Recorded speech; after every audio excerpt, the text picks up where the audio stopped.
Hello. Today we're going to be talking about fractions.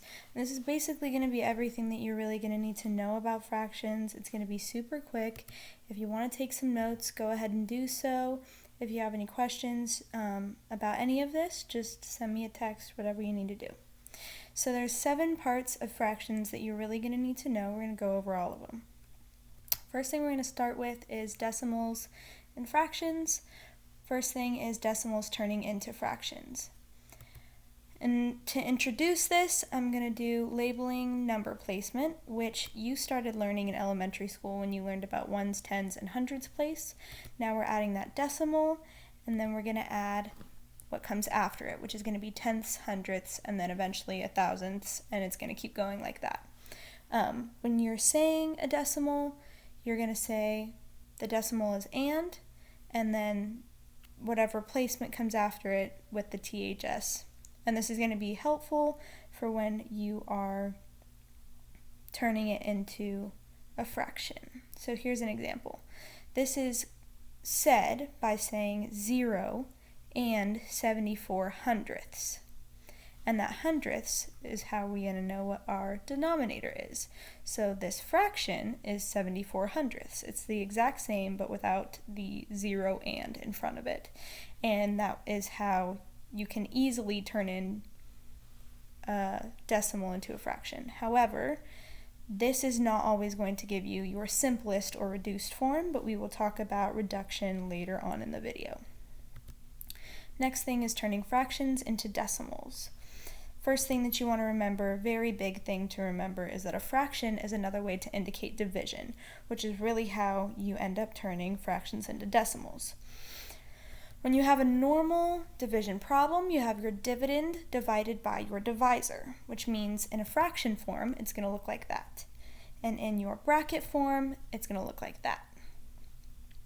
So for our example, we have 3 over 4. And our 3 is going to be our dividend, and our 4 is going to be our divisor, which means in bracket form, it's going to look like that. When you're doing the division for it, you get stumped right here, right? Well, then you add your decimal, and then you can put as many zeros as you need to after your decimal. And that's going to help you get this math over here, which will lead you, once you get a 0 at the bottom, you're good, you're done. And this is called a terminating decimal, which means that it ends. So 3 over 4 is equal to 0.75. Next topic, we're going to look at mixed numbers and improper fractions. First thing to know is, what are they, right? So a mixed number is a whole number that comes with a fraction, and examples of that are going to be 1 and 1/5, or 3 and 4 over 7. Next one, you're looking at improper fractions, which are the fractions with a greater numerator than denominator. And examples of that are going to be 6 over 5 and 25 over 7. And I went ahead and showed you what each one of them looks like. So the arrow shows 1 and 1/5 as an improper fraction as 6 over 5, and the mixed number 3 and 4 over 7 as the improper fraction 25 over 7. And the next slide, we're going to look at how we're doing that. So first, we're looking at mixed numbers into improper fractions. I went ahead and color-coded all of this stuff. So whole numbers are going to be your yellow, numerators are going to be red, and denominators are purple. And then your improper numerator is going to be orange. And the best way to remember that is because yellow and red make orange. Here is a formula for you to kind of try to remember how to get that improper numerator. So denominator times the whole number plus the numerator gives you the improper numerator. And I'm going to show you this in kind of a circular form in our example. So here we have 2 and 2/3. And in order to change it, we're going to take our denominator and multiply it by our whole number, and then add it to our numerator. And as you can see, I kind of draw a little circular motion there so that it makes it a little bit easier of a pattern. I don't know if that helps you, but that's what I do. And then if you were to write that out like an equation, it would look like that, and you're going to end up with 8. So our new improper numerator is 8, and our denominator stays the same, so 2 2/3 is equal to 8/3. Next, we're going to look at turning improper fractions into mixed numbers. And earlier we talked about what operation a fraction can indicate, and that is division. So this is going to be helpful in turning into mixed numbers, just like it was helpful in turning into decimals. However, there are a couple differences. One difference is that the dividend is going to be greater than our divisor. The second difference is that instead of using a decimal, you're going to take your remainder, and that's going to become your proper numerator in your mixed number. And your product is going to be the whole number that sits on the outside. So let's look at our example. 23/6. If we write that in equation form, that's what it's going to look like. So our dividend is 23 and our divisor is 6. In bracket form, it's going to look like that. When we do our long division, that's what it's going to look like. As you can see, our product gives us our whole number, and then instead of using a decimal, I'm just going to take that remainder and I'm going to put it over our divisor. And that's going to give us our mixed number, which is 3 and 5/6. Next thing we're going to look at is reduction. The definition of reduction is to make something smaller by a factor or ratio. One key thing to remember here is that any number over itself is equal to 1, or it reduces to 1. And this is important because it will help you kind of understand why reduction works.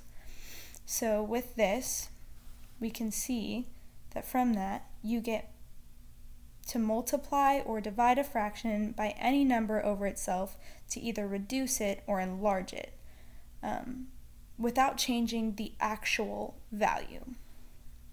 So our example here is just showing you that 2/2, 36/36, and 100/100 are all equal because they all equal 1/1, and that is because of reduction. And that means that all of them have an actual value of 1. The next key thing to remember when it comes to reduction is that a greatest common factor is the biggest number that can divide evenly into both the numerator and denominator. The tip here is to use factoring rainbows, which I will show you in our example here in a second. And when you find that greatest common factor and divide the numerator and denominator by that greatest common factor, it will give you your simplest or most reduced form. And remember, the most reduced form is also its actual value or true value. So our example here is going to be 8/28. So here we're going to start talking about factoring rainbows. So our two original numbers are 8 and 28, and the first thing I'm going to do is find my factors for 8. So I have 1 and 8 and 2 and 4. And those lines are just indicating how they pair up to get 8.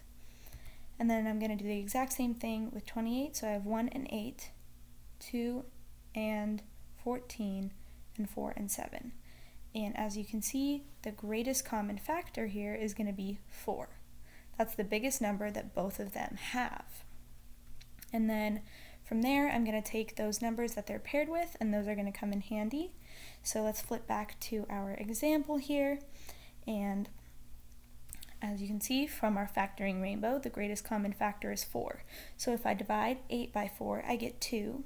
And if I divide 28 by 4, I get 7, which means that 8/28 is equal to 2/7. Okay, next thing we're going to look at is creating common denominators. So this uses the idea of enlarging fractions with a fraction with the true value of 1. If that wording does not make sense to you, don't worry about it at all. The wording here gets kind of tricky, but if you don't understand it after the example, just let me know and we can try to go over more examples to try to get you to understand it more. The key thing to remember here is that the lowest common multiple will help make your math more simple. So lowest common multiple is the smallest common number that can be made by multiplying the original numbers being used. Again, if the wording doesn't make sense, hopefully it will after this example. So if I have these two fractions and I want them to have the same common denominator, which is that bottom number, right? I need to find my lowest common multiple.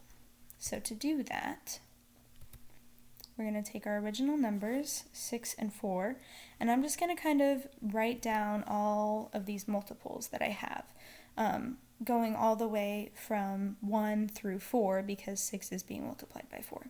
So as you can see, we have 6, 12, 18, and 24. And then I'm going to do 1 through 6 for our 4 here because I'm multiplying, or the other number is 6. So I have 4, 8, 12, 20, and 24. The first thing I want to call your attention to is obviously just multiplying them by themselves. I can get a common denominator that way, and that's usually going to be your easiest way. However, there is a second number on here that's actually lower than 24 that they have in common. So I'm going to use that in our example. So our lowest common multiple is 12. So that's going to be our new denominator. And then to get from 6 to 12, I'm multiplying by 2, which means I'm going to need to multiply the numerator of 6, of the fraction with the denominator of 6 by 2, and I will get 10 from that. And then to get from 4 to 12, we're multiplying by 3, so I'm going to take the 3 over the 4 and multiply that by 3 to get 9, which means that these are going to be our new fractions with the common denominator. So 5 over 6 is equal to 10 over 12, and 3 over 4 is going to be equal to 9 over 12. Common denominators are going to become helpful when talking about adding and subtracting rules. So here's 4 rules that you're going to need for adding and subtracting. Both of these operations are generally easier if you change your mixed numbers into improper fractions. Also, the fractions must have a common denominator before adding or subtracting, and that is why we just went over common denominators, because we're going to need them here. And then only the numerators get added or subtracted. So your denominator is going to stay the same. And then the fourth and final rule here is that your final answer should always be in a mixed simple form. And that is going to be no matter what operation. So adding, subtracting, multiplying, dividing, it should always be in its simplest form. And if it's improper, it should be mixed. So let's look at some examples. Here we're going to start with some addition. So we have 2.5 plus 1 over 5. And our first step is going to be changing that mixed number into an improper number. So as you can see, I did my little circle here. 2 times 2 is going to be 4, plus 1 is 5, and we keep that denominator the same. And then as you can see, I substituted our 2.5 for the 5 over 2, and I kept that 1 over 5 the same because it's not mixed. So our next step is going to be to find the lowest common multiple. And for this one, it's just going to be 10, which is multiplying the 2 times the 5. And then in that second part there, I took the numerators and multiplied them by their respective values that I did with the denominators. So to get to 10 from 2, I multiplied by 5, so I'm going to take that numerator and multiply by 5. To get from 5 to 10, I multiplied by 2, so I'm taking its numerator and multiplying it by 2 to get 2. And then that's going to give us our new kind of equation down there, and I did the math for it. It's 27 over 10. So our next step is going to be to reduce. However, as you can see, there's going to be no greatest common factor. So there's no reducing to be done here, but it is improper, so we need to make that mixed.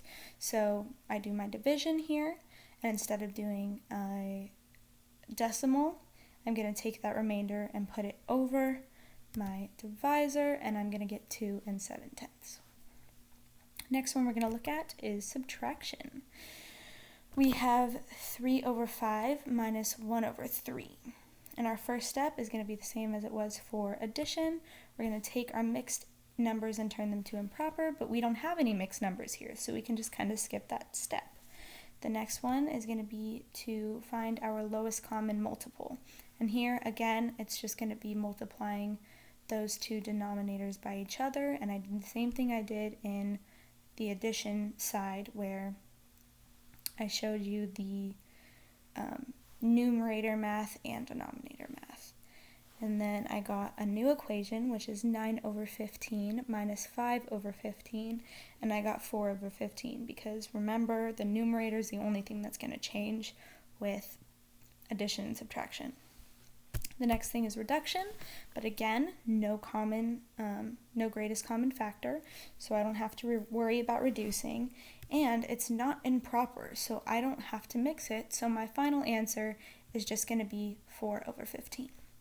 So I'm giving you all of these steps because they're going to be critical things that you need to be looking for, but if it doesn't apply, that's totally fine, and you can just skip it.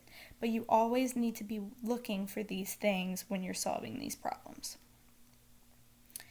Next, we're going to be looking at multiplication. So there's going to be 4 rules here as well.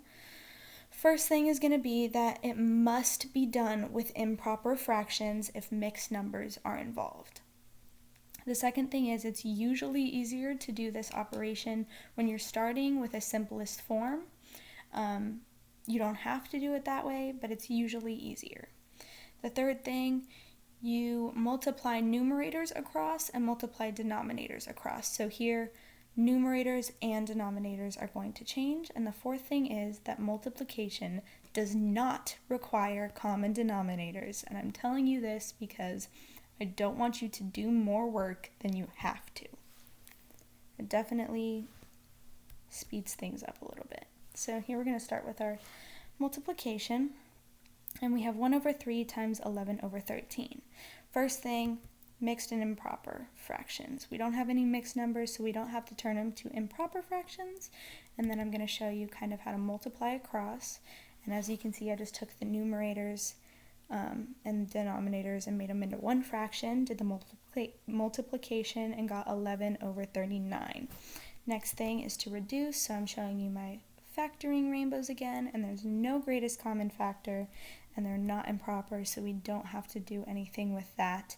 So our answer is going to be 11 over 39. And then our last thing to kind of go over today is our rules for dividing. This gets kind of weird.